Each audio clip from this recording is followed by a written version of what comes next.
If you have childhood PTSD and maybe you didn't know until recently that there's a name for it, that it's a thing, you might have spent decades like I did trying to figure out like what is wrong and how do you heal this? Well, this is where YouTube came in and changed a lot of lives for us. And it's my pleasure today to share with you a recent conversation I had with Patrick Teahan. He's a licensed therapist who many of you know from his amazing, warm, relatable, and sometimes really funny YouTube channel that's all about healing trauma. I've had the pleasure of making friends with Patrick over the last few weeks as we prepared this talk, and oh my gosh, we had so much to talk about. We're both YouTubers, we both come from alcoholic families, and in this wide-ranging conversation, you're going to hear us talk about things like, how do you get a therapist that's good for trauma? What kind of triggers do you have? And we talk about some of our own triggers some of them are really hard and some of them are very strange. We talk about how we survived in these difficult environments growing up. And then this kind of funny part where we talk about TV shows that we loved when we were kids because they taught us how to act normal when we hadn't really figured that out at home. So if you haven't yet met Patrick, this is your chance. I'm going to take you right into an early part of the conversation where we start to talk about triggers.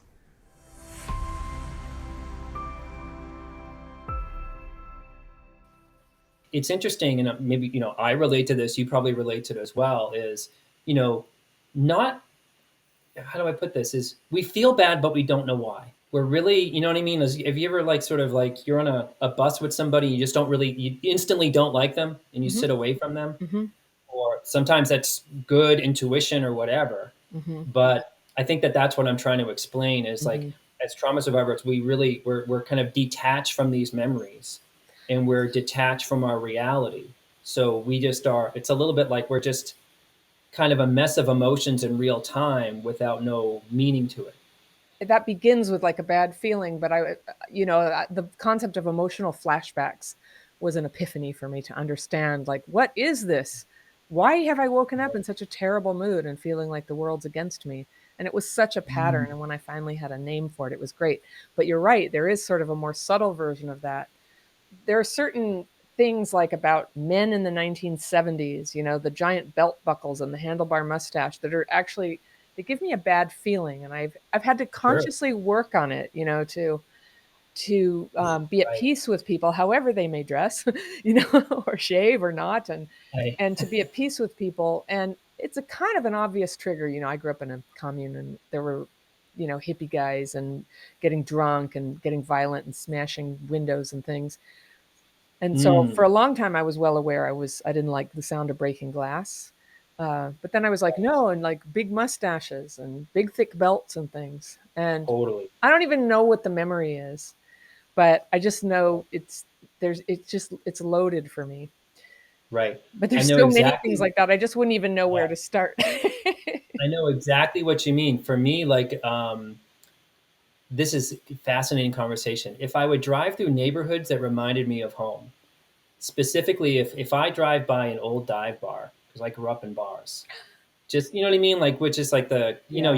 they're just bars for barflies. The That's what the smell, purpose, that the, like the stale look beer of and it, cigarette smell and the disinfectant. smell of it, you know what I mean? And it's just sort of like the real shitty Miller Lite sign that's like half lit neon. Like that just gives me a vibe.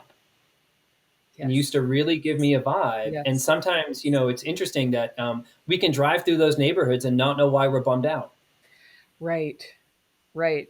And then has your healing helped you to become more like neutral to just clues like that? There's random triggers like passing a bar, you can't avoid it.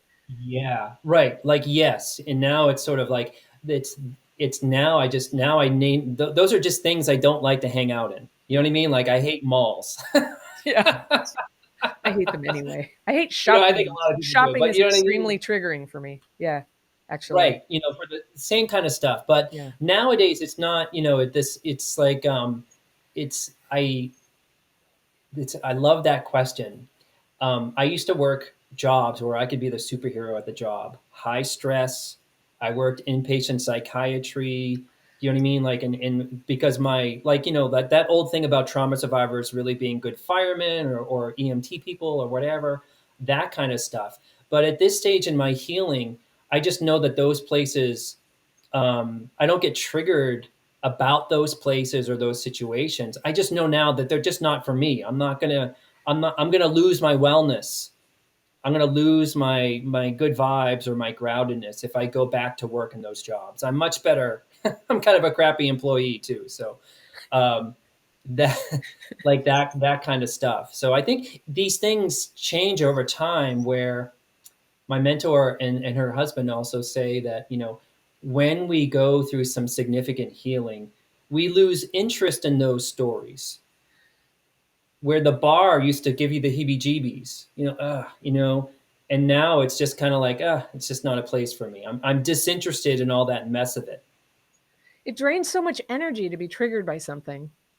That's the thing. It's like you're carrying such a when a trigger is active, and you're just like, Sucks. sort of going through it. It just takes all the focus away. I used to say that having Yeah. CPTSD was like wearing headphones and being stuck listening to AC/DC really loud, but pretending that I can hear you and I'm very tuned into how you feel right now, but I can barely Right. hear. Then a bunch of I, people wrote and they said, I love AC/DC. And I'm like, okay, well, I, which you don't like? I don't right, dislike them, but I just mean it's really loud and percussive right. and just like I can't really be present Yeah. because it's I going love on the right analogy. If we change that to Nickelback, I'm more into the analogy because I like ACD or or Sugar Ray, now. Music. something like that. Yeah. Oh, well, we could But really that's go a on. really good analogy where, there's so much trauma noise in our head.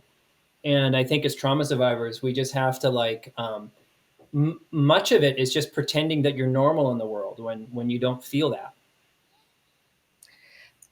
This is funny. This is a conversation I've never had, but like your odd triggers, like your smell of the bar. I know what you're talking about. And there's this bar smell with food in it that is a positive memory because my dad took me to a bar all the time, a place in Berkeley called Brennan's, and it's Yeah. finally gone sadly, but I used to go there just to like smell that bar smell with roast beef in the air to feel Yeah. his vibe. And then my mom,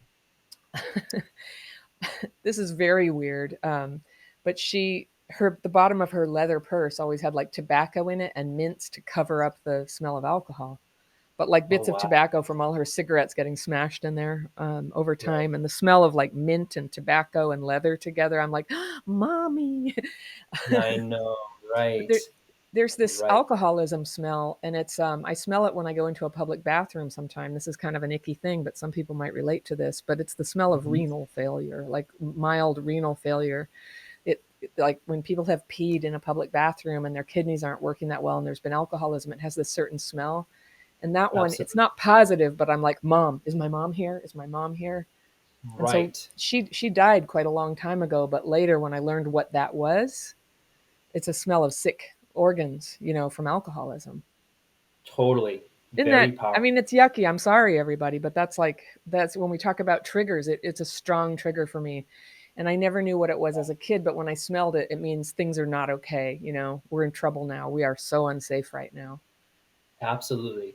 For me, to continue the bodily, I know exactly what you mean. For me, we grew up where the pets weren't taken care of or Yes. trained well and stuff. So if I smell cat pee, like Yes. that can remind me of those sort of situations. Yeah. And Yeah. a lot of I know a lot of this stuff is, I think, like reclaiming that it's okay. It's okay now in the present. Do you know what I mean? Like if a cat pees on a rug, it's just like that, just like kind of a normal pedantic part of life. Yeah. But it used to take us back to these really. But I think that that's what I mean about like what you just described. To honor that is like it really takes you back to a time in your life where I don't know what like if you were really young or whatever, where you shouldn't have been smelling that or seeing that or been exposed to all that. But it's just like it also, I think, and smells are very powerful. Um, it takes us right back to sort of like the emergency of it, the dissociation of it. I was in a group therapy with someone that had a very violent alcoholic, like quasi homeless father that would pop in and pop out. And he did something called an experiential. and this may seem kind of radical, but in the group work that I do and that I was doing back then, is in the experiential, we bring up the trauma experience in a good enough way. And he created this kind of like almost like Halloween straw man kind of dummy of his dad, and he poured like the specific alcohol all over it to get the smell, the cigarettes, and it's those tactile things. I know this sounds intense because it is intense. Those tactile things get the person triggered back to their trauma, but then in the therapy session we try to have a different outcome. Oh, how do you do that? Because to It's me, a to lot. me, It's a having lot like had the difficulty yeah. in therapy, it feels like, oh, that's you're treading on thin ice there, Patrick. What?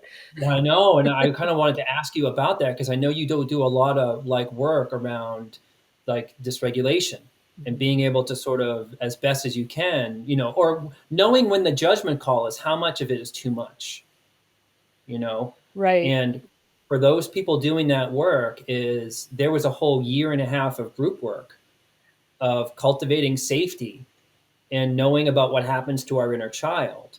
And when somebody is preparing their own experientials that way, like a role play that I do, or a rescue for a terrified child, or doing some rage work, there's a lot of slow lead up to that point.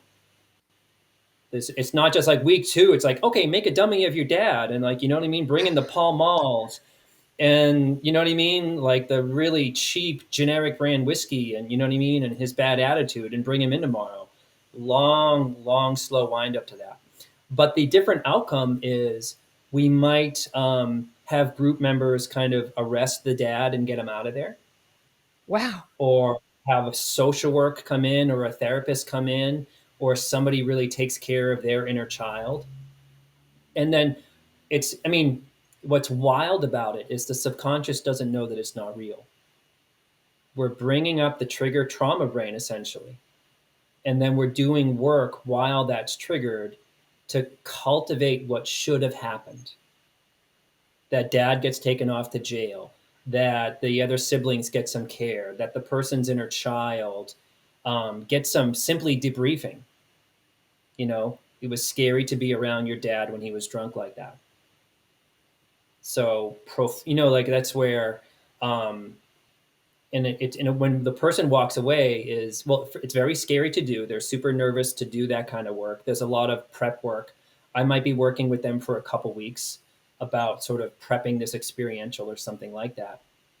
I did one, and I know not everyone's trauma is about alcoholism or growing up in bars or cigarettes. Sometimes you might have a perfectly pretty household white picket fence, but no one can do emotions and someone's a covert narcissist, or you know what I mean? Or it doesn't have to be that. But in my own group work, when I was struggling with drugs and alcohol myself, I did an experiential around, I brought in the 6-pack that my mother drank and her brand of cigarettes. And I did a whole experiential about giving back what she exposed me to, because I was taught those coping strategies from her.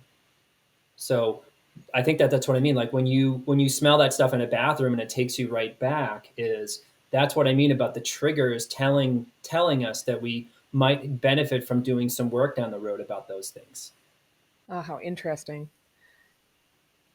I counted. I've seen 11 therapists in my life, and I've talked on this channel about the experience a lot, about my need to Yeah. find a different way forward because, to my knowledge, none of them had this themselves, and they had an outsider's understanding of what some of these problems are. Plus, it was so much has emerged in the last 10 years about this being a neurological phenomenon. We're not just like, unconsciously holding on to stuff. Like our brains got Yeah, hurt, and it's very hard to manage when your totally. brain is kind of limping Right. along. So I'm Or really we're into the holding brain on to healing the piece of it. past, man. Hmm? Sorry about that. We're holding on to the past, Yeah, man. I'm trying to recreate my childhood, and I'm just trying to avoid love or something. And I was just like, Right. I think that's not true, though. I think I'd like to have a good life now, and of course, I'd like to be loved. I just keep making the same weird mistake over and over again, and I can't see it coming, and I don't know why, and I'm Mm-mm. ashamed. And And as good as my therapists were, they would just be baffled by my behavior, my continuing to make the same mistake, and the way I was so defensive and angry about it, where I seemed so reasonable before. But now I just was so Mm. liberated when we learned about the brain injury of complex trauma, that there's neurological changes, that certain things become very hard, that your reasoning gets hampered when you're under stress and your emotions get bigger. And like that right there explained it. But just knowing, like, it's physiological. I'm not doing this on purpose and I can't help it. And it's not my fault. So true. It's not my Right. fault. And that was, people had told me all the time, your parents' problems were not your fault. And even when I was 4, I knew that. I didn't take that on. But it's just like, why am I Wow. so screwed up? Hmm. Why do I keep, acting weird?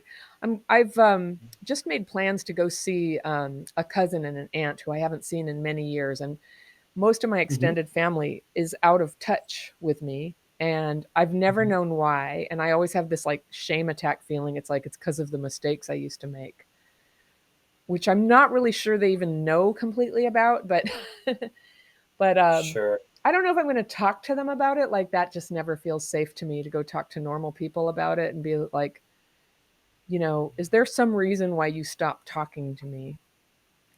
But I guess I don't know why Mm. this, for whatever reason, this is coming up right now. But I Hmm. had some kids in my family. Their parents lost custody of them. Eventually, they got custody back. But when that happened, it was this huge crisis, and I was the only person who could help at all, and I could only take one kid, and it was very hard to make happen. So I fostered a child from my own family, and totally destructive to my relationship to the parents who I had previously been close to. And it was this really hard situation. But when I knew what the kids were going through, both before they were removed and especially after, actually when they were in foster care, I would have done Hmm. anything. I just would have done anything. I just would never want a kid to have to be in a rough situation like that.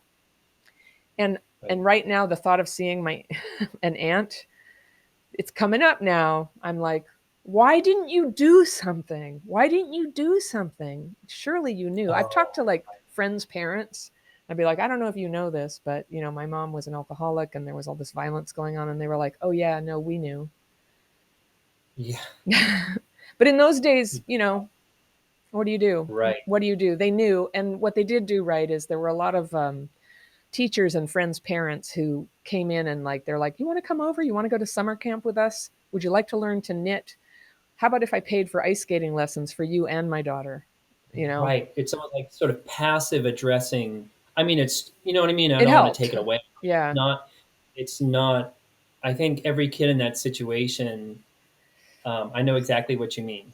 Like I can't tell you how many clients have said the same thing where, they reconnect with an aunt years later at Thanksgiving or something like that. It's like sort of like, oh, I told, even in my own family, like, someone said like, well, I told your mom not to marry your dad. That in that case, it's sort of an example of someone seeing it at the time, which is a clue and it's helpful for my own processing. But there's so many sort of like, oh, we knew you were in trouble. What were we going to do? There's And I think something that to that's, that. It is very hard to intervene. It's hard. yes, there is a society kind of problem there, Hmm. but son, but son of a bitch, do you know what I mean? Like it's Yeah. just sort of, there are other people who, profoundly, I was on TikTok and somebody was saying, they were sort of saying, I took in my 3-year-old nephew because I knew my brother was like a heroin addict and abusive, and I knew that the mom was really sort of in really bad shape or similar, or hitting him or whatever. And no questions asked, I just kind of essentially I just took him, and I got custody, and he just went off to college yesterday. So those stories like really make me well up and sort of. But coming back to your question is, um, what in a way, it's like unless I just think that unless that person is insightful or safe or whatever, is and sometimes it's almost like we have to just let there be an elephant in the room if it's not going to kind of go anywhere. But I do know what you mean. Well, it'll be interesting when if anybody asks me. I mean, one thing about my family is there isn't these people are pretty cool. I think it's gonna. I haven't seen them in a long time, so I don't know what to expect. But by and large, my family never asks about my life. If I ever do have contact with them, it's that kind of family, right? I don't think people necessarily know what I do for a living or anything. But if it comes up, then I'll say, "Oh, I have this thing called crappy childhood fairy," and that sort of you can't help but sort of open the can of worms. Then I I'm know. like, Here we crappy are. childhood. Like, did Here we someone are have one of talking to those? the rest of the world about what happened to us. Yeah. Yeah, yeah. But of course, like so many families, it's the older generation had trauma too on that side for sure. I Yeah. think they had an alcoholic dad. I never met him. He died very young, and they were so poor. They were so poor. They had to worry about food all the time, and Right. Yeah. And in a way, I think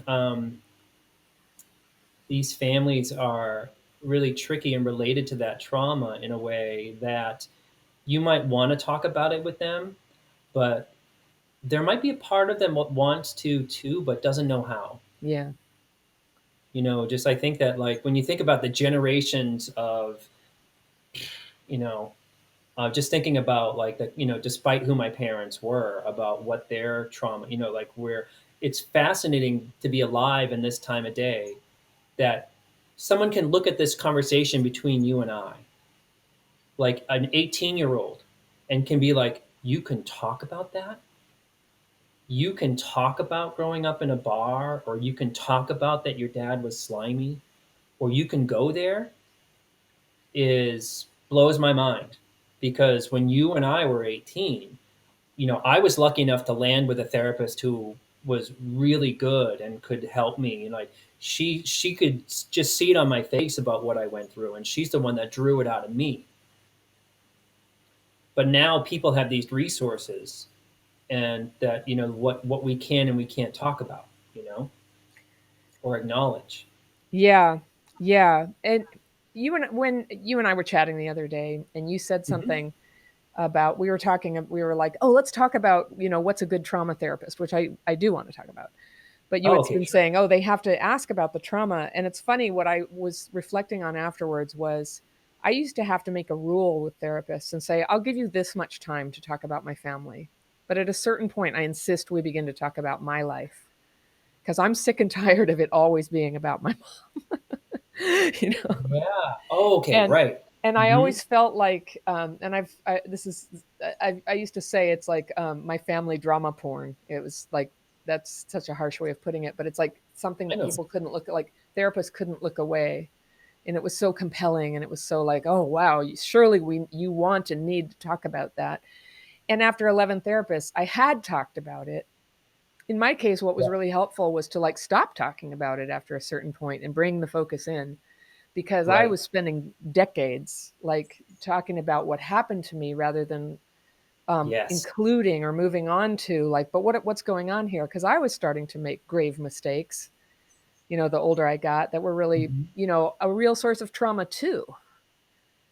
And I call that's like I talk about that a lot in my work. It's like when you grew up traumatized and dysregulated, you end up with these habits and patterns and stuff like I don't know. I smoked heavily. I lashed out at people.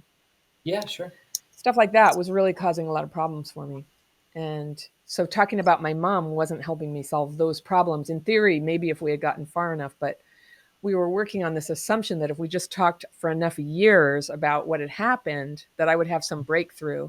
And instead of like feeling better or feeling closer, I was going down. And there was this myth happening of like, well, it's going to feel worse before it gets better. But it's like for 6 years, I was like, oh, I felt like I I was know. afraid I wasn't going to make it.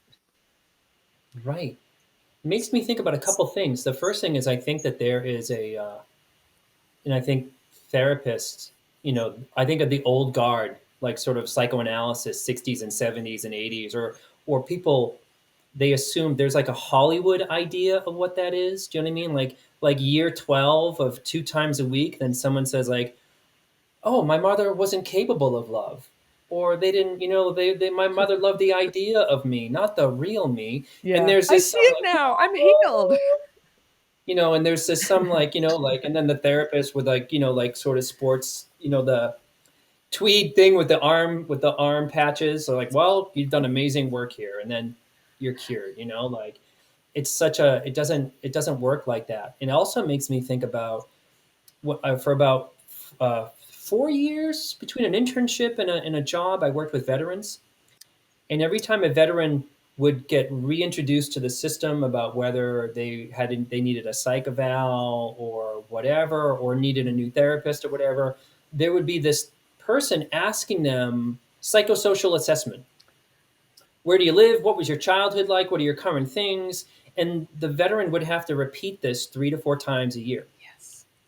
to the point that it was just, they would get enraged, which you know what I mean, I even hated asking them, you know what I mean. I started I started breaking the rules and just copying and pasting about stuff, because to ask them again, Yes. well, first of all, it's very much like medical system stuff, and just sort of like it's just whatever, but it made me think about your experience. But when I got to therapy, it was sort of, we started talking about my family instantly, but I was being trained to use my story to make my present better right out of the gates. There was a certain context about what it was being used. And even people who do my groups, they have the same point. Like, why, Patrick, why are we still talking about my mother? We're in like year 2.5 in this group.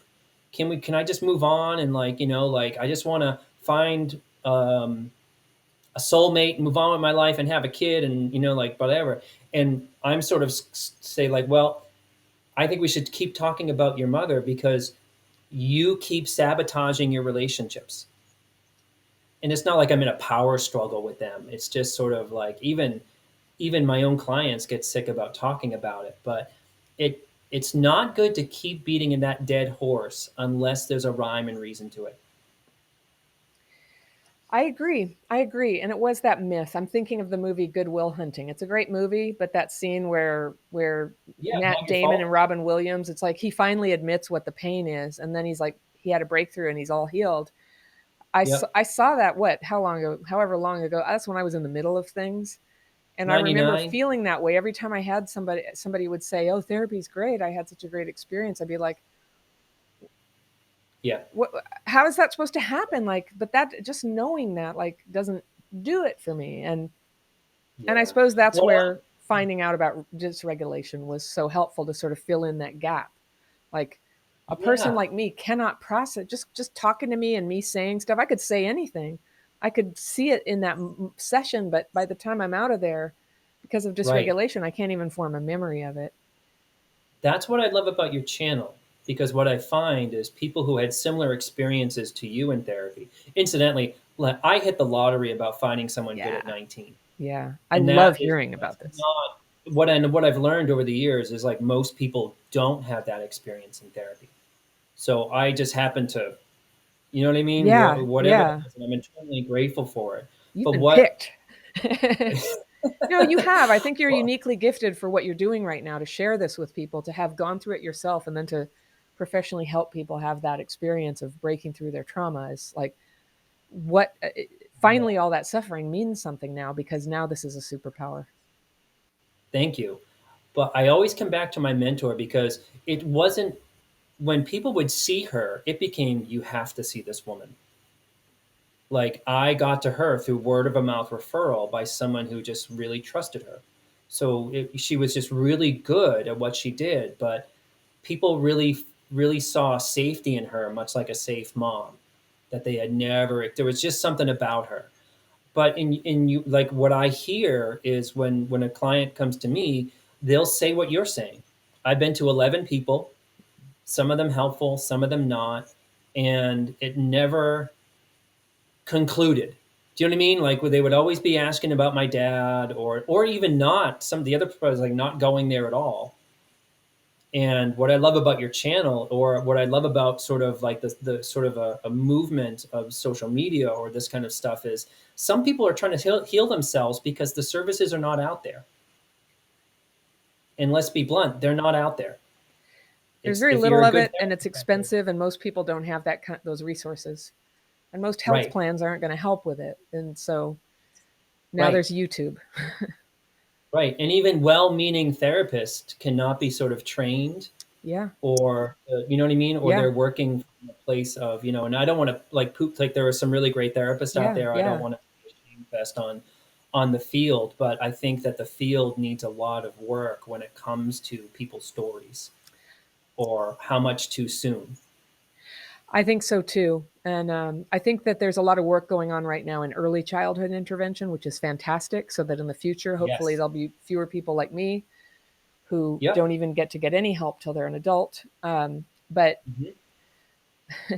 but I saw another thing I see going on right now is it's kind of a popular topic. There's a lot of sort of grant funding to do some kind of intervention, and so you have a lot of people who have taken some kind of continuing education credit, for trauma informed care, and it could be anything, and that's I have a professional history as a analyst of Okay. research, and I look at it, and Right. that's one of the things that's always disturbed me is it's not very transparent. So when people say go find a good therapist, it's like, what is that? How would you even know what that is? What are the markers? Is it reported anywhere if somebody you know is actually really successful at helping people with trauma? And that's one of the things that I think YouTube and social Yeah. media, as much as they carry a lot of problems, a lot of negativity, it does Sure. help. It does help people who know what to do become visible to ordinary people who can now find them. It's not just like behind this giant curtain like it used to be. There was no way to Absolutely. know. So I wanted to Right. ask you, Patrick, like, Yeah. what for somebody who's thinking, I'm going to try therapy or I'm going to try a new therapist, what should they be looking for? Yeah.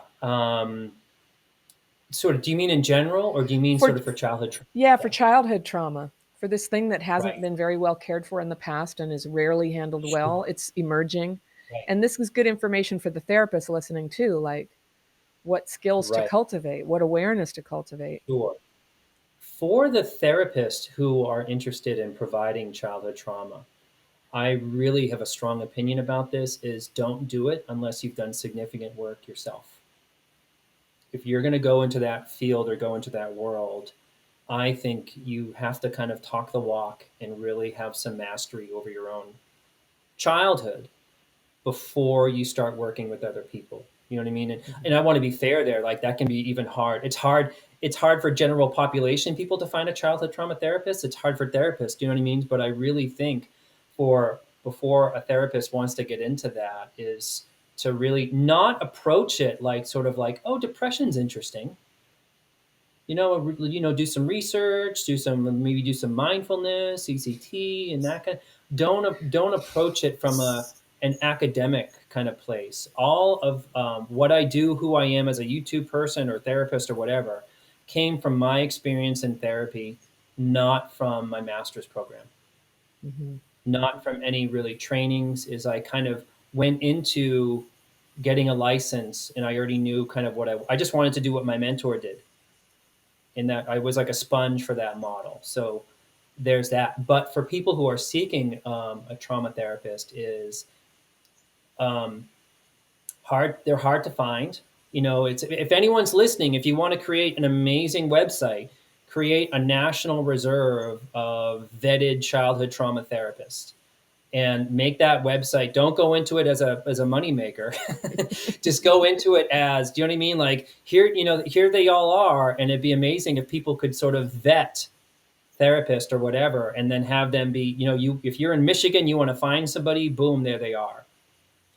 So because most people go on Psychology Today, and then they just type in by, oh, I have Blue Cross and I live in this zip code, and I think that this is the best way to answer your question. Then it's not wrong to assume this, and this is what's sad about it. Most people, if you're 22 and you do that, zip code and then the health insurance, then there's the assumption of, I can talk to these people about my mom and they'll know what that is. And that's probably wrong. Most of those people, some of them might, but a lot of them won't, or won't know how. So, given that problem, is I really tell, because I think most people, and I'm sorry to be so long winded, I just moved and I needed to find a new primary care doctor, right? And I called a local sort of hospital system. Do you have any physicians taking new clients? Yes, we do. They're over here. And then I said, do they take my insurance? And they're like, we don't know. Call your insurance. So I call my insurance and I confirm all that and do all that. If I'm struggling, like just I'm not, but it doesn't matter. But if I was struggling with diabetes, I can put good money that that person's going to know how to treat my potential diabetes. It's not the same with therapists. So what I tell people is to really read the profiles. And if a therapist says I work with couples, families, bipolar, mindfulness, I do this, I do that, and their list is so long, that tells you they're trying to cover too many bases. You want to find the person who is sort of saying childhood stuff, Hmm. trauma issues, and they're not covering all of these bases. So Yeah. if that was a rant, I just have a strong opinion, and it's because it's really frustrating to find somebody. Yeah, that's such a good point. And I think there's hardly anybody who doesn't put PTSD in their profile. I've noticed Yes. looking So around, when you everybody told puts me, it, but really, do you, and then CPTSD is a separate thing, and right? it's not Yes. totally the same thing. And understanding that, and then even people who are deep into the topic, they're going to have different approaches. This Yeah. is why when people ask me what should they look for, I say, well, first of all, first make yourself sovereign to this. You don't have to like hand over control of your healing to somebody just because they take your insurance. Very true. And Very even true. if they could heal you, they, like, well, they can't. Like nobody, I think I feel like it's in healthcare generally, but in mental health care, there's a little bit of this paradigm of like, we deliver healing to you. It's like, well, you deliver attention and professional experience, but the healing happens within through, and you get some help with that. And so Mm. I read my YouTube comments, and I know you Sure. learn so much about like the human condition by reading what people are writing there. And so Yeah. many people, I've noticed, particularly in the UK, for example, when it's identified that they have childhood trauma, they go on a list to get access to a trauma informed therapist, and it could be like Yep. 2 years. But then they have Yep. this perception that healing has now been prevented for 2 more years. And I always say to them, it's Oh, like, that's right. Yeah, that's that's a too good thing to point bad. But first of all, you don't know that that person is actually going to be able to be your out. person. Mhm. It may not be a fit. And right now, you can start doing self-led things to start healing. You do not have Right. to have a therapist for every part of your healing. Like it's a special thing that's not like anything else. But honestly, my strongest tools, it's this for me, because for me, Mhm. negative hamster wheel thinking is a lot the form my trauma takes. And when it starts Mhm. kicking up, the thoughts, I can't tell which thing comes first. I go a little bit unconscious when I'm triggered or when I'm getting dysregulated. But I have some really Mhm. telltale signs. My nose goes numb. And like when we got on the phone this morning to start taping, my nose was a little bit numb, and I just kind of did my drill till it's like, come back, come back. Yeah. Nervous Sure. system Right. activate on, not Right. off, I know what you mean. to bring it I'm a back. ha- Because I'm I a pretty- and knowing how to do that is like it's so powerful. And had I known this when I used to go to therapy, I could have gotten so much more value out of that very expensive hour, each time. If I had yes. known how to stay in my body, if they had known how to recognize that I Right. was, kind of like, falling away from presence. Right.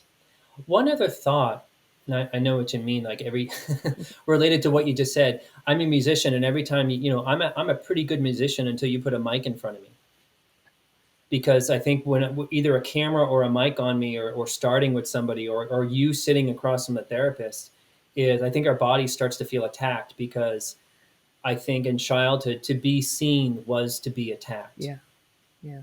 And I think that that's what that is. But coming back to a little bit about finding the therapist is, I tell people, if you can get the therapist on the phone about a potential session, ask them, how do they work around childhood trauma?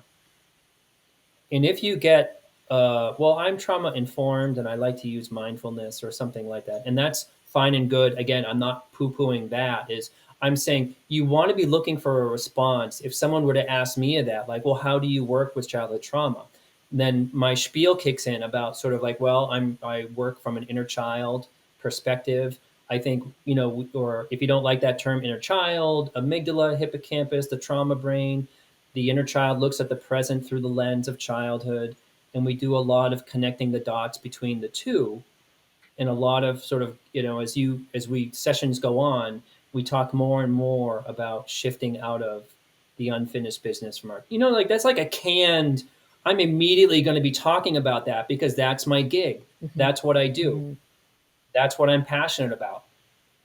Do you know what I mean? But I guess, and I know it's so much needle in the haystack stuff, but, we don't have to ask like a general physician to sort of say, well, how do you approach diabetes? Because they all have a systemic, you know what I mean? They all probably, hopefully, have a training about getting your insulin checked and looking at things and blood work, and then maybe looking at a treatment protocol. And it's pretty cut and dry. Yeah, yeah. It's so comforting for me to hear you say this about saying specifically where you're coming from. Of course, there are different approaches, and different approaches work better for different people. And if we could, as a person who needs help, we can tune in. Yes. Like, does this speak to me or not? Does this speak to me? Is this calling to Yeah. me? Is it comforting to me to hear somebody talk about how Right. they approach it? Yes. And And I want it's, to be clear.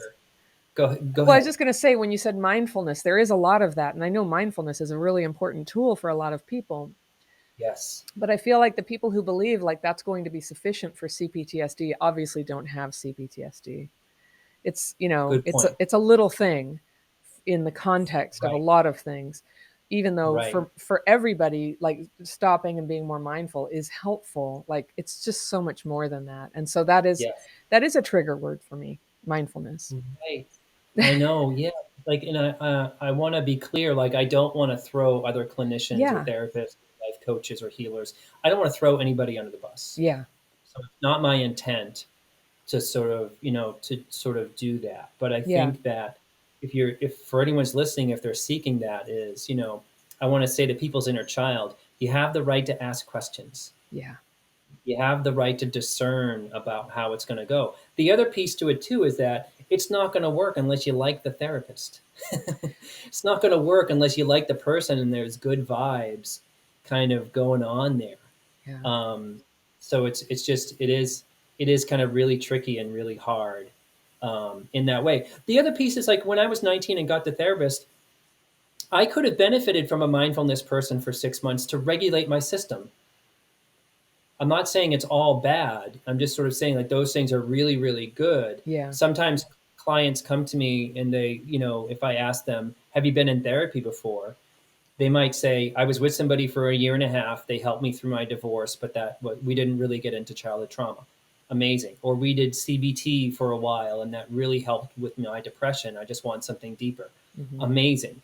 Mm-hmm. But I also get, like, well, I kept going to this person and they just stared at me blankly for 6 months. And I just didn't want to go through the rigmarole of finding a new one. That sucks. Yeah, it does. It does. I'm sort of I'm a connoisseur of things that are regulating. And I was taught mindfulness techniques when I was in high school. Really, I don't think it was called that yet, but Mm-hmm. luckily, because of like acting classes and things, I had teachers who were teaching meditation practices and also, the mirror game in theater. You're actually getting very regulated and following along with somebody. It turns out there What's are all the, these regulating practices that have been with us for thousands of years. oh, sure. What's the mirror? But I'm always curious about them and how to use them. And so a lot of in the early days when I was first trying to recover and not finding help through everything, I just found that for me, I've noticed some people have a very sort of body based dysregulation, and that's the place where you begin. So stuff like yoga, or somatic type things help. My body tends to be kind of triggery, and the easier entrance point is through language and thinking and writing. And Yeah. I've noticed, now I have the pleasure of friendship and camaraderie with so many people who have what I have, and all of us, for me and them, it's been this experience of like no one's ever described what I have. And when I first started saying my experience, people would say, Mm. I have that too. And I would just cry. I'm like, you're kidding. You have it too. And every time somebody tells me that they relate to something I put out in a video, some experience of what it's like, I'm Right. so moved to find out, because every time it takes another layer off of self attack.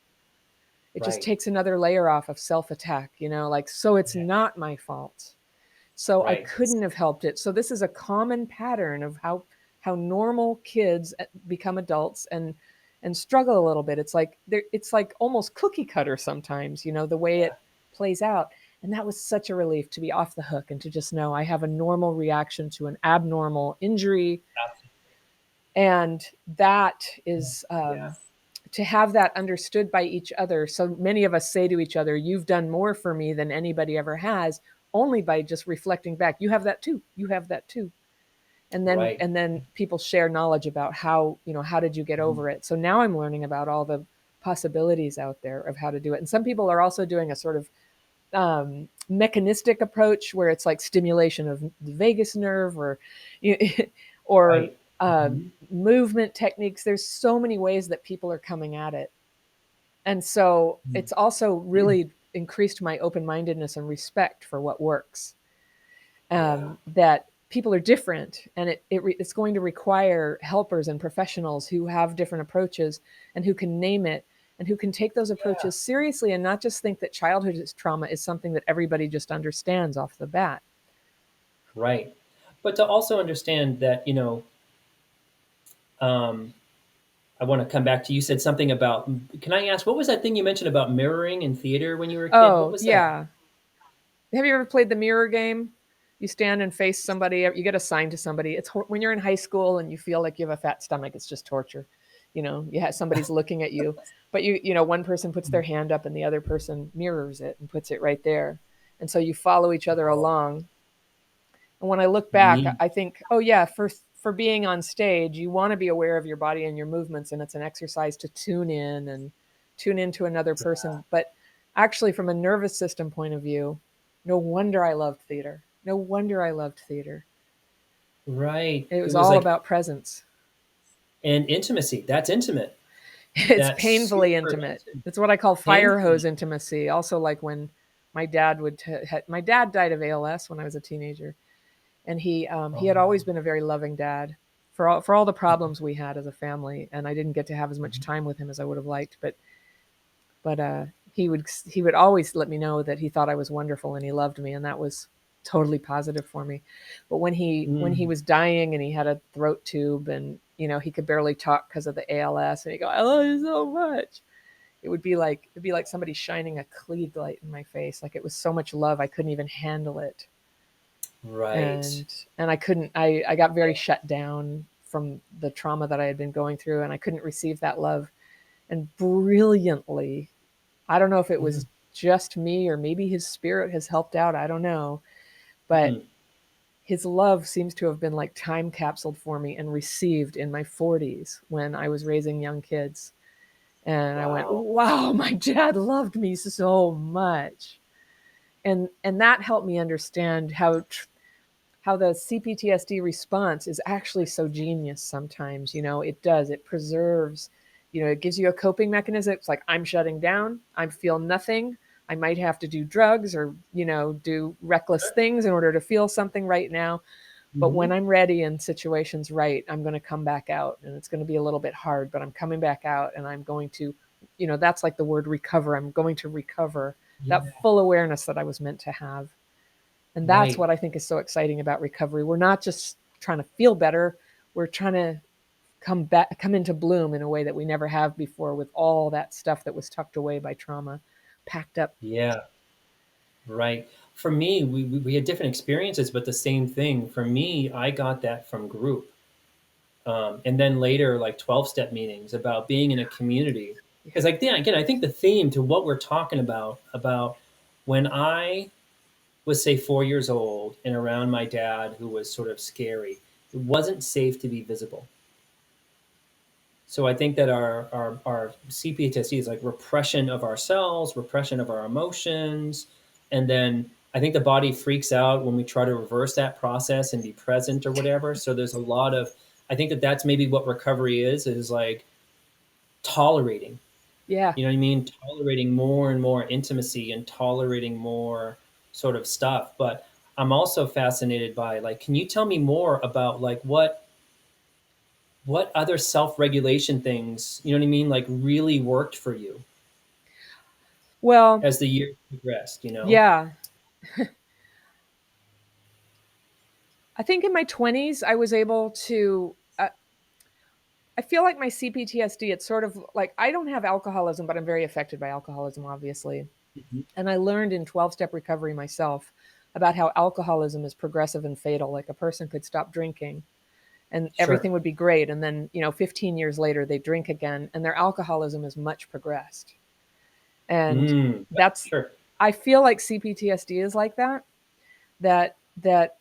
it requires, for me, a daily maintenance, and that when I start having good days, I'm Mm-hmm. like, oh, I don't really need to use my tools or do anything because I'm healed now. I'm good. I've got this nice husband. Everything's great. But actually, what happens when I don't stay in my sort of daily routine and the stuff that I do to support myself, Yeah. which includes techniques, but also connecting with people, like lockdown has really taught me how sensitive mine and a lot of people's CPTSD symptoms are to isolation. Right.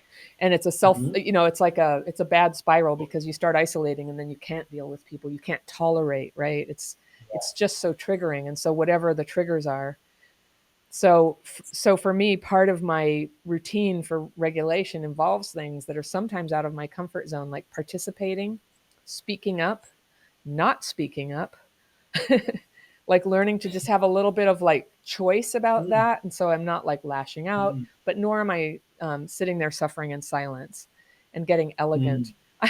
I had a gathering at my house the other night, and some guests got a little bit heated in a discussion about something. Oh, And wow. I saw other guests sort of shifting in their chair. And Yeah, in my right. heart, I was thinking, I'm starting to get triggered. I don't know if Yeah. everybody else is getting triggered, but I still had my capacity, because I had used my Yep. techniques before the party, faithfully. Mm-hmm. But I just was like, before I get triggered and before everybody else gets triggered, I need to find an elegant way to sort of like calm this situation without being super codependent, without being controlling, without shaming the people who are getting a little bit heated, because Right. it's a party that I have periodically for people to discuss things, and it's wonderful. But of Mm-hmm. course, it's going to get heated sometimes, and people feel strongly, and they're Mm-hmm. good people, and they wouldn't be there if I didn't have faith in them. So we had a presenter, and I went over to her and I put my hand on her shoulder because she was presenting, and some people sort of digressed and were getting heated, and I put my hand on her shoulder, and it's what would help me, a hand on the shoulder, just like ground me, please, come, Mm-hmm. call me back. And she's a young person who had prepared a lot for the presentation she gave for people to discuss, and Mm. I put my hand on her and I just said, I really want to hear what our presenter was going to say. Would everybody be okay with that? Could we hear that? And when I went to bed that night, I was telling my husband, I was like, I am so proud of myself. Like, I didn't freak out. I was a good Yeah. hostess. I took care of the presenter. I took care of the people who were getting heated, and everything kind of like naturally shifted. And later, as the party was winding down, people were chatting with each other and saying, that was kind of intense. I was worried, but then it got better. And I was just like, nobody knows my private victory, that I was able to be part of the sort of thing. People getting heated Mm. and yelling is like, used to be just kryptonite for me. It just would ruin Wow. everything. And I would be likely to either Yes. totally shut down and never want to see those people again, or Yep. lash out and say things that were way more intense than I meant for them to come out, and damage my relationships with him. So the Yes. minute I get triggered, I go into terror. I'm going to ruin my relationships. I'm going to ruin my social circle. No one's ever going to Right. like put up with me again. So there's this thing. I was so proud of myself.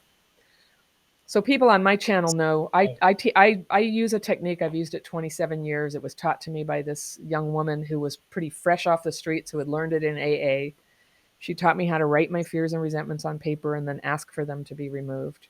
And at that time, like asking some kind of a higher power was just like, and she's just like, well, you told me that you feel like dying. So, if you want to try what I do, I would recommend you just pretend there's something that will help you with this. Because what else are you going to do? Right.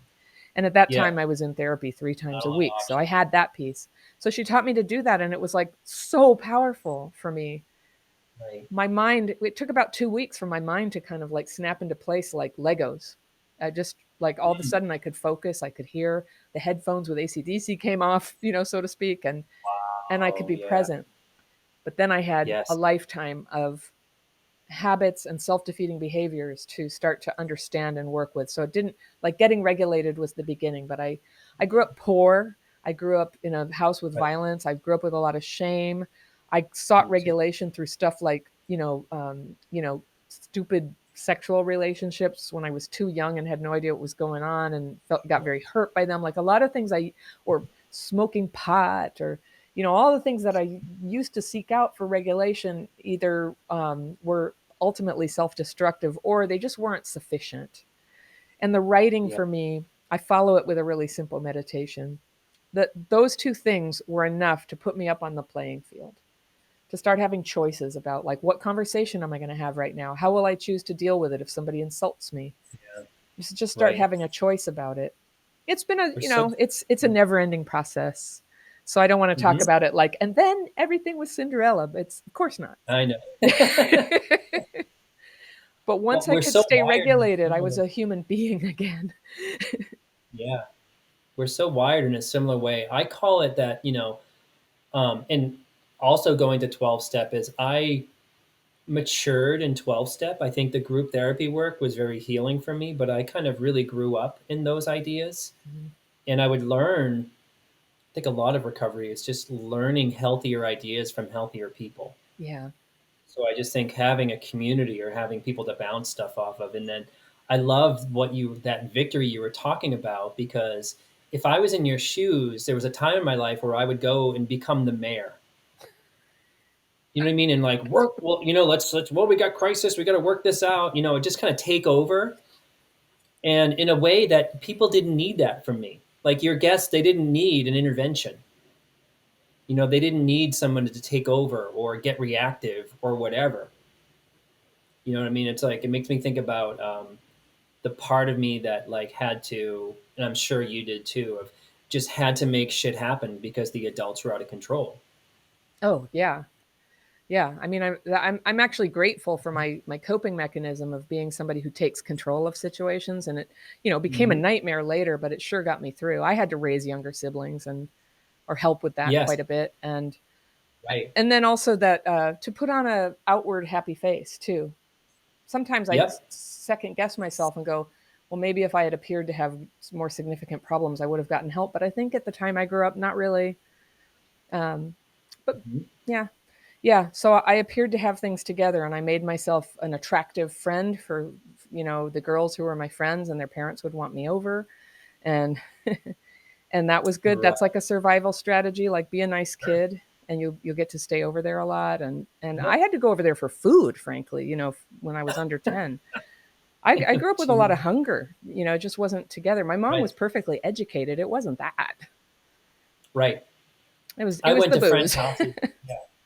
I went to friends' houses for a reprieve, and everything that you're saying is so right on. Like we have to come up with these like fake selves, the Hmm. good kid, you know what I mean, or the Hmm. shy one, or the goofy one, or whatever. Hmm. And they really keep us alive. They really keep us going. Or whether it's trying to get food and presenting a certain way, Hmm. or um, I just wanted peace, and I would go to my friend's house because they had more peaceful households. Hmm.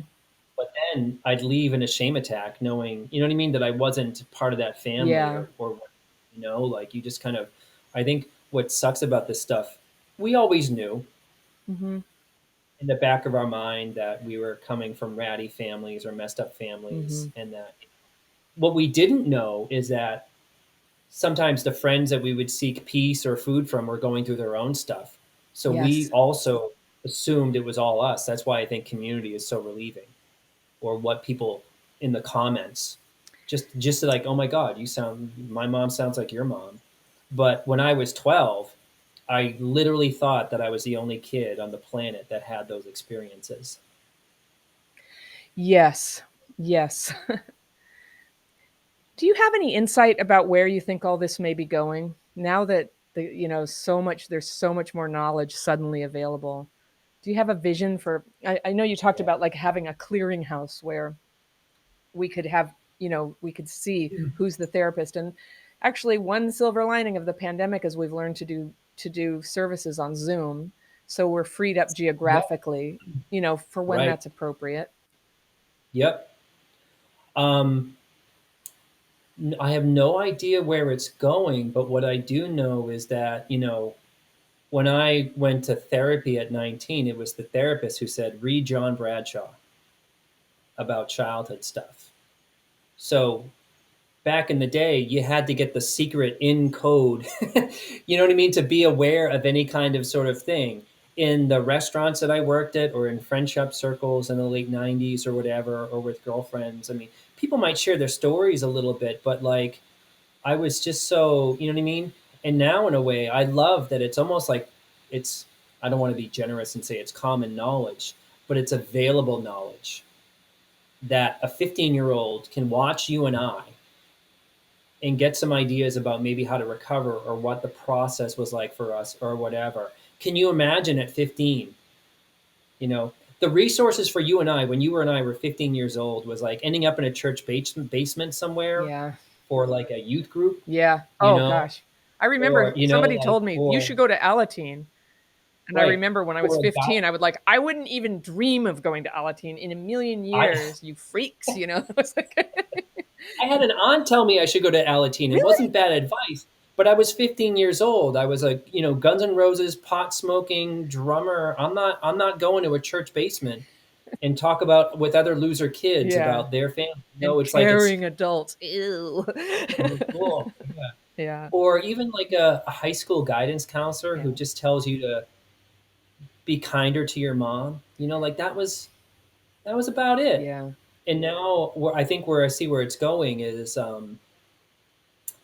there's so much more available that I think that a 20-year-old can just jump on YouTube at 2 a.m. and being able to name, because people have these epiphanies. They're just like, oh my God, my mother is, you know what I mean? My mother's suffering from borderline personality Yeah. disorder. That's what all that Yeah. was. Or whatever. Or my dad's an alcoholic, and Yeah. I knew, and I just have someone naming it, or they can take tests or whatever. Sometimes it's too much because I have a lot of um, like clients who grew up in trauma. They think they're on the spectrum when they're not, Oh, because there's too much overlapping of symptoms. Or I right. mean, ADHD and childhood trauma look mirror image to me, just to me, Yes. and we kind of And need an expert to borderline kind of and yeah. sort those out. Yeah, like a lot of people are misdiagnosed borderline, Yeah. or maybe they are, and it's like it's kind of the drawback. It's a little bit messy in that way. But where I think it's going is progress is slow though. Hmm. Like, do you remember like 10 years ago when we figured out that bullying was bad? That is a social innovation that's been marvelous.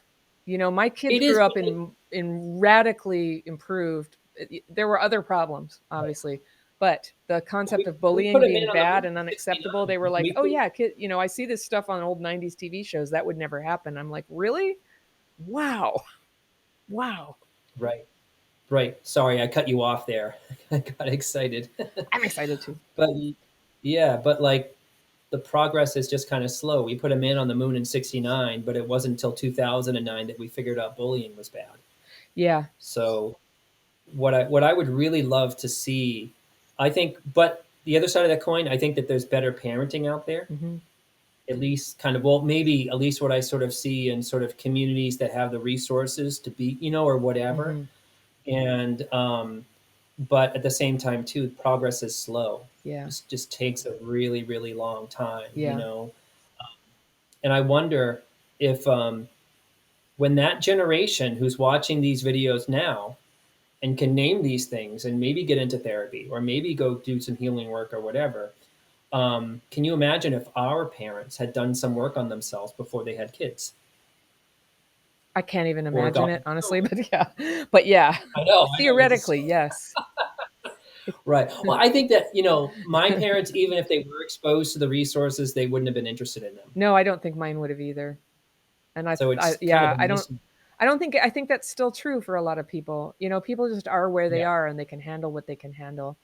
But I'll tell you what is, Patrick, is I think that people like you or and me, we're changing the game because the voice of survivors is not just, we don't have to wait to be invited to the table, which we never were.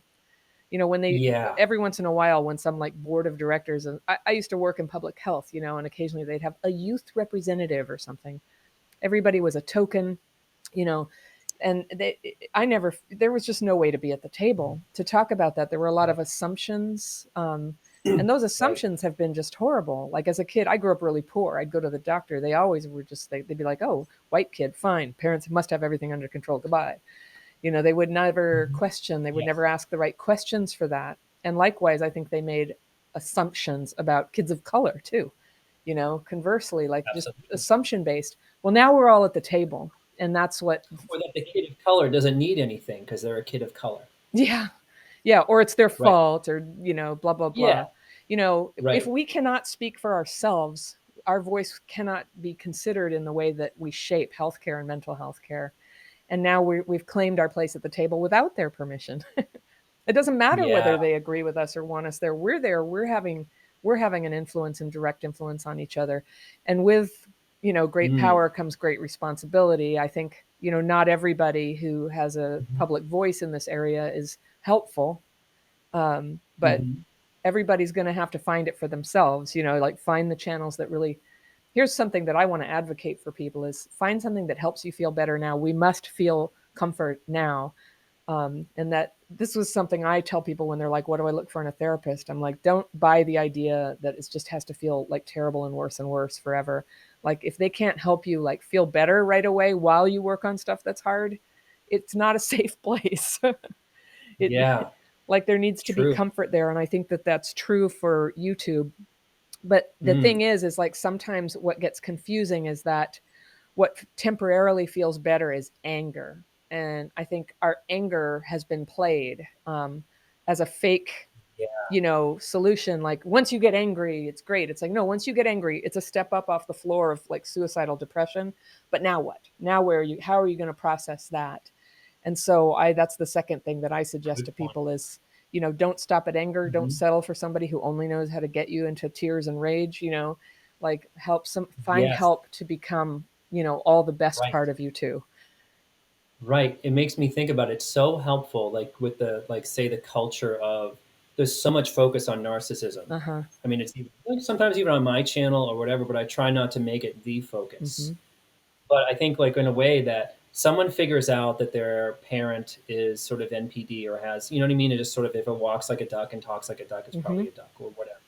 But I worry that it stops there and people just think that to continuously name it is the healing when it's not. There's more, and I love what you sort of talked about, sort of power, is I think that people are more empowered now to sort of get the resources that they need. They don't need to sort of like kiss the ring of some health insurance company or Yes. some person to get the expert or whatever when it's readily available and sometimes better Mm-hmm.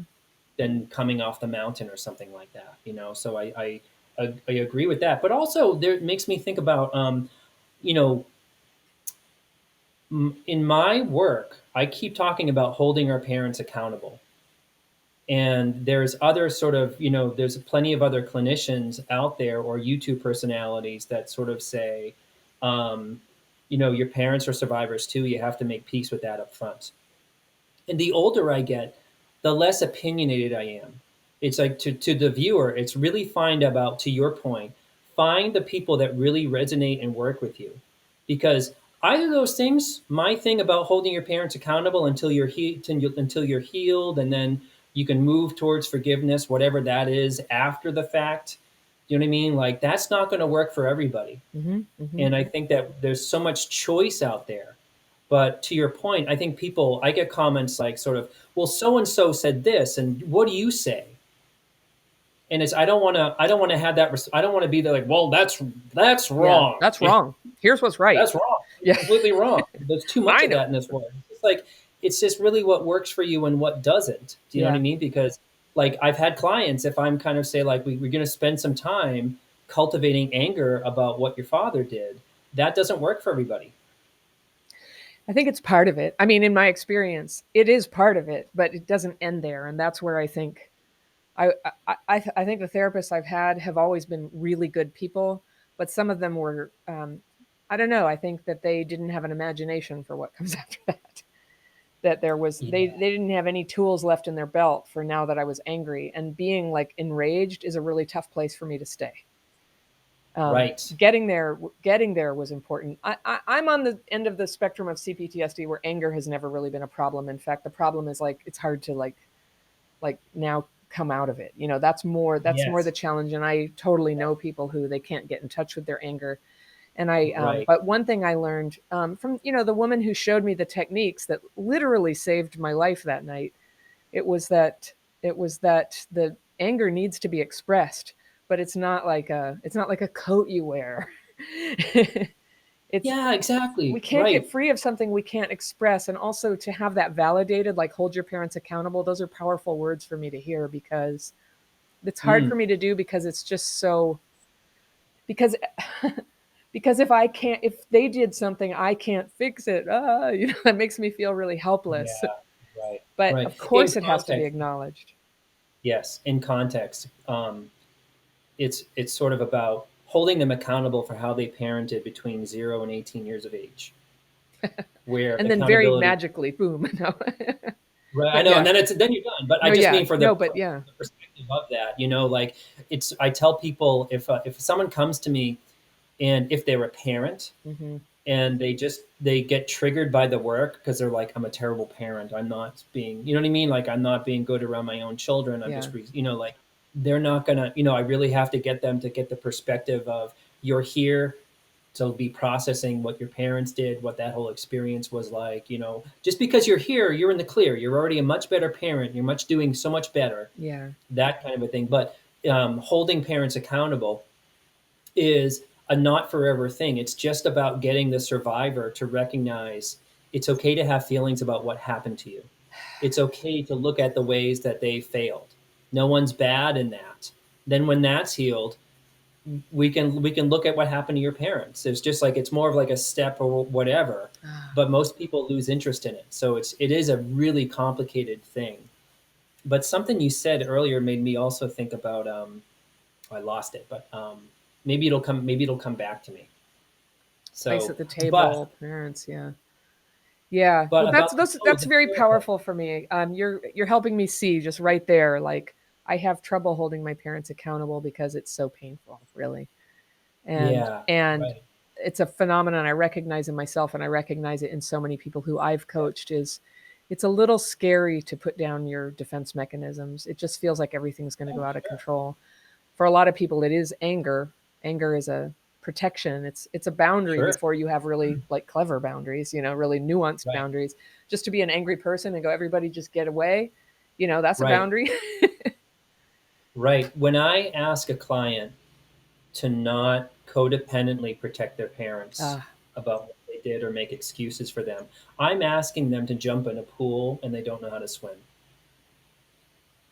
That's those defenses. You know what I mean? It's where, so that's why I go slow with people or whatever. yeah. But if I'm asking a very, very codependent person who never brings anything up to bring something up with me or a group member or their partner, I'm asking them to jump in a pool without any floaties on, without the knowledge of how to swim. Like that's how protective these sort of things are. And I think this is what I forgot earlier is I think the therapist who might get you to anger and then there's no follow up is I just think that you know in a way that they don't know what they don't know. You know what I mean? Like there's so many sort of therapists out there that you know what I mean. Like, well, you've talked about it. Good for you. You know what I mean? You've opened up some doors here, and I just sort of like again just really grateful for my mentor because she had a process of starting and stopping and you know what I mean? And so it's sort of like there's even a syllabus to the group work that I do that comes from her. So I just think that therapists who kind of are in that, it's not like they're bad. It's I just think that they just don't it's hard to explain, but they just don't know what they don't know.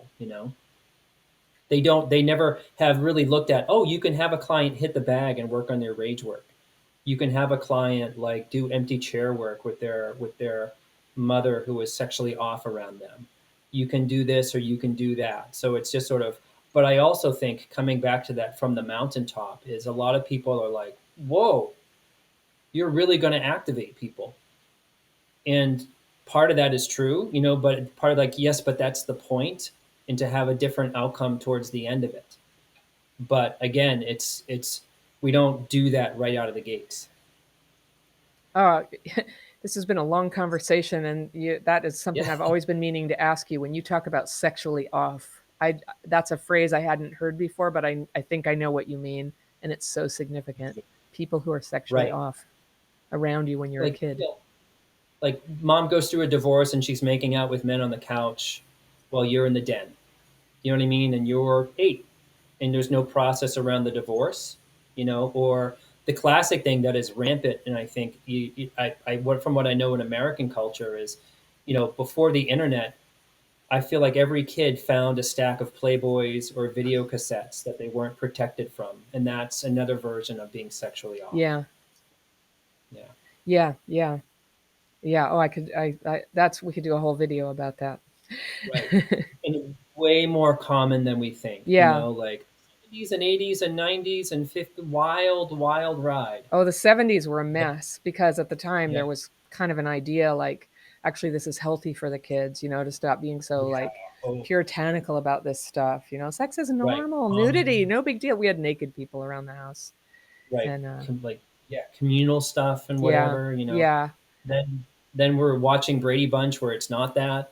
That was one of my famous moments in childhood. I was 8 and I came in and to my mom and my stepdad to be at that time. And I came in and I was crying and upset about things. She was just like, what? And I just said, why can't we be like the Brady Bunch? And they just thought that was so funny because in their value system, that was just stupid, Yes, fake Americana, everything that you needed to run away from. And I've watched it right. since then. I showed it to my kids and they're like, this show's so dumb. And I'm like, yeah, I guess it is. But to me, it was an anchor I could go into, just of Brady like, Bunch saved my life. yeah, Brady Bunch, Laura Ingalls Wilder, the Little House books. Those were like Hmm. my lifeblood and they've Yep. influenced me greatly, creatively Hmm. and Yep. spiritually, and yeah. And the parenting that we get from watching, like tonight on a very special growing pains, like where like sort of like an issue would Yeah, come up, like one of the kids smoked pot in the woods or whatever and was yeah. caught by the guidance counselor, and then the parents had an actual sane conversation around like that was like an anchor for me, Yeah, and sort of, and from what I learned from my clients, for all of them too, yeah, yeah. Well, to this day, you know. TV is how I learn how you have good communication with people. And there's certain shows I'm really into Ted Lasso right Right. now, and the way he can just have so much levity and compassion with people who are being jerks. I'm like totally Yes. clocking this. I'm like, okay, how do you do this? Right. Absolutely. Like I've only seen like little segments of that, but I got to get into that show just because. Yeah. Yeah, Right. yeah, and all the feel good shows. The show Parenthood for a long time. I would watch like Hmm. how are you supposed to have conversations, and it's like, oh, first you say something to indicate that you heard what somebody said, then you Yeah. show them a little empathy for it. Although, ironically, when in my former career, I did a lot of, I trained teams of workers to do better customer service and patient experience. And so I had to know what are these bullet points for what to do because I had to teach myself. I was totally feral in terms of how do you have difficult conversations? How do you express yourself in a way that's paced and Right. considerate and at the right kind of emotional Yep. tenor and I would start out trying to be civil, yeah. and then I'd end up like an angry like Beaker from the Muppets. Do you know what I mean? Like just like sort of like, but that's how my family talked. I'm never Like get real that out of my cranky, and head then now, Beaker from the Muppet. well, I just think that. There's an author who he wrote the book No More Mr. Nice Guy, which I think is a really valuable book, and he talks about it. He Mhm. talks about something called victim puke, and What's it I called? that victim puke, and I recognized Oh, right sure. away. And what it is like a codependent person takes the victim blow again and again, and it's like I'm not going to say anything. I never complain. I don't push back. I just go along nicely, Yeah. and then one day it's like a victim Yeah. puke. That's a thing. Very That's destructive to totally relationships, I can testify. Better to right. communicate along the way, and Mm-hmm. so Right. much good thing, everything good in life depends on being able to do that. Right. I think that what that victim puke thing, it just makes me think about my own childhood. And I know we got to wrap up in a second. Is that it would, in a way, I think we repress, we take it, we don't say anything because it's futile. Yeah. But then I think we hit this not today Satan kind of moment, Mm, and we lose it. But the yes. way that we do that becomes like self-fulfilling prophecy Yes. kind of a thing, and people like, oh, Patrick, how could you, like that kind of a thing. Yeah. And it's just sad the way that that's on cycle: repress, blow up, repress, blow up. Blowing up is a little bit like it's just like the methamphetamine of emotions. Yeah. It's a quick escape from what you're feeling, and a feeling of Yep. empowerment and self-assertion, followed by Sure. periods of remorse and Right. decay. It's a quick hit, and so like so many things in life, it's just not Mm, wholesome, and it takes true healing to start to learn how to handle all yeah, the inevitable improvisations of life in a way that's truer totally. to yourself and honest, but and yet caring, honest, caring, true. Totally. Right. um Lastly, is my mentor would say that, it's like when she was teaching me about triggers, she would say, well, being self-righteous is a sign that you're triggered. Oh, interesting. Very that interesting. blew my that blew my mind. So if you were like late to this, and I was self-righteous, and I was just like, well, I showed up at 12. Yeah. you know Yeah. you get that like I'm using it as a weapon, but it's a sign that I'm defending against something up, and something is up with the person's childhood when they become that self-righteous. And you could see it all over social media, all over. There's nothing zen about it. There's nothing fair or mature or balanced. I mean, we do have the right to be angry, but I love seeing someone um, modeling healthy anger without being like passive aggressive about it or whatever. I think that is actually more powerful Yeah. when someone can be in charge of their anger, as opposed to kind of being a mess about it. But like where the nature of the trigger is, usually most clients, including myself, when we're self-righteous in our head, like with our partners, like, of course you didn't get the Nutella. I mean, if I can only put on the list like 12 times, just pick up the Nutella. Like that's just one of those fights in our head, self-righteous rants. Yes. Yes. And it's coming from that earlier disappointment from childhood. Of course you didn't fucking pick me up from I soccer, never because get why what I would I want. No one pick cares. up from Yeah. soccer? Yeah, no one cares. No one cares. Yeah. Yeah. Those little mantras that come in, those little triggered mantras that come Mhm. in are a cue. And I know it's good to Yep. know them. One of mine is, I don't need you. I don't need anybody. If I'm Oh, thinking that classic. thought, time to stop, drop, use the tools. Yeah. Anything that comes out of my Right. mouth after I'm thinking that is not going to be good. Yes. Right. Or when you're this close to like a Sopranos, you're dead to me. You're dead to me. Like that's a thing for childhood trauma survivors. You know what I I mean? Like have they're that. falling in love with somebody, and 4 months into the relationship, the person says, "Oh, I have to reschedule." Who needs you? Yeah. You're dead to me. I love it. Oh, there's so many things we could talk about.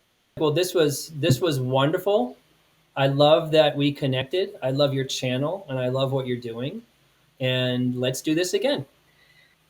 I never run out of things to be curious about your work, Patrick, because you have this gift to talk about things that are real and powerful, and it like touches me, and I think, oh, here comes my feelings, and then you have a way of like keeping anything from just going out of control. It just gets guided into an insight. Plus, you're funny as hell. This beaker. Thanks. I love people who are funny. It makes it possible to take in information that there's no other way I could. It Mm. makes it comfortable and I could do this for hours. yeah, me too. Me too. Well, we've had such fun conversations, so let's definitely do it I again. know. I want to make Right. sure people know where to find you. It's Patrick Teahan on YouTube, and Mhm.